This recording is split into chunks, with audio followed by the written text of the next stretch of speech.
Metro rail এগুলা নিয়ে একটা ভিডিও বানাইতে হইব।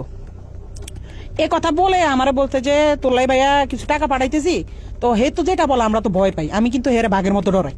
আমি না, আমাদের টিমের সবাই তার বাঘের মতো ডরায়, কারণ মানে সে অন্যরকম মানুষ ভাই। সে ক্যামেরার ভিতরে একরকম, কিন্তু ক্যামেরার বাইরে খুব ডেঞ্জারাস একটা লোক। তারা কিন্তু সবাই ভয় পায়। ইউটিউব ইন্ডাস্ট্রিতে একটা টাইমে তার সবাই বাঘের মতো ভয় পাইতো। সবাই তার অফিসে ডাকাইতেছে, যারা আমরা টিমের যারা মানে ছাত্র আন্দোলনের সময় তার বিপক্ষে চলে গেছিলাম। তার বেল্টের বাড়ি আমার তো বেশি কেউ খায়নি।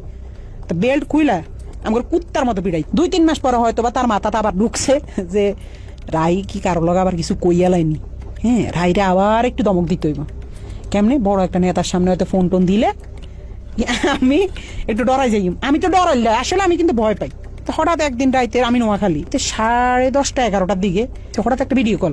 তো ওই দাফরি দিয়ে তো আবার তলপেটে কামড় দিয়েছে। আল্লাহ এতদিন পর হঠাৎ কল দিয়ে আবার কি জানি কি কয়। হঠাৎ ফোন দিয়ে কয়, শুন তোর লগে একজনের সাথে একটু কথা বলাই দিবে, বুঝছস রাহি? পরে আমি কই, জি ভাইয়া, কোনো সমস্যা নেই, বলেন। পরের দিন দেখলাম হঠাৎ করে বিপিনুর ভাইয়ের সাথে আমার কথা বলাই দিছে ভিডিও কলে। আমার কইতেছে একজনের সাথে তোর কথা বলাই দিব, সে কিন্তু নেক্সট বাংলাদেশের অনেক বড় মাপের একজন কেউ হবে, প্রধানমন্ত্রী বা মানে ভালো একটা পদে যাবে। তো পরে আফ্রিদি ভাইকে বুঝছি তো তোর ভাইয়ের অবস্থানটা? আমি কি, জি ভাইয়া বুঝছি। পরে কথা, সাবধানে থাকিস, ঠিক আছে? আমি কি, জি ভাইয়া ঠিক আছে।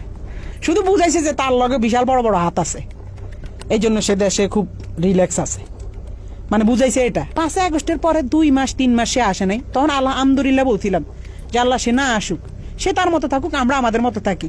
আমরাও তার কাছে যাইতাম চাই না, সেও আমার কাছে না আসুক। যে মানুষ 5 আগস্টের পরে আইসা দেশে স্টে করছে, সুন্দরভাবে থাকছে, আল্লাহ তো আপনার সুযোগ দিছে, কিন্তু না, আপনার ভিতরে তো ওই মনুষ্যত্ব না। আপনি শুধু রিভেঞ্জ, কারে কারে ধরবেন, কারে কারে মারবেন, কারে কারে কি করবেন। আপনার মনের মধ্যে শুধু এসব হারামি। আল্লাহ কি আমরা ছাড় দিব? এসব কারণে তো আল্লাহ মানে ছাড়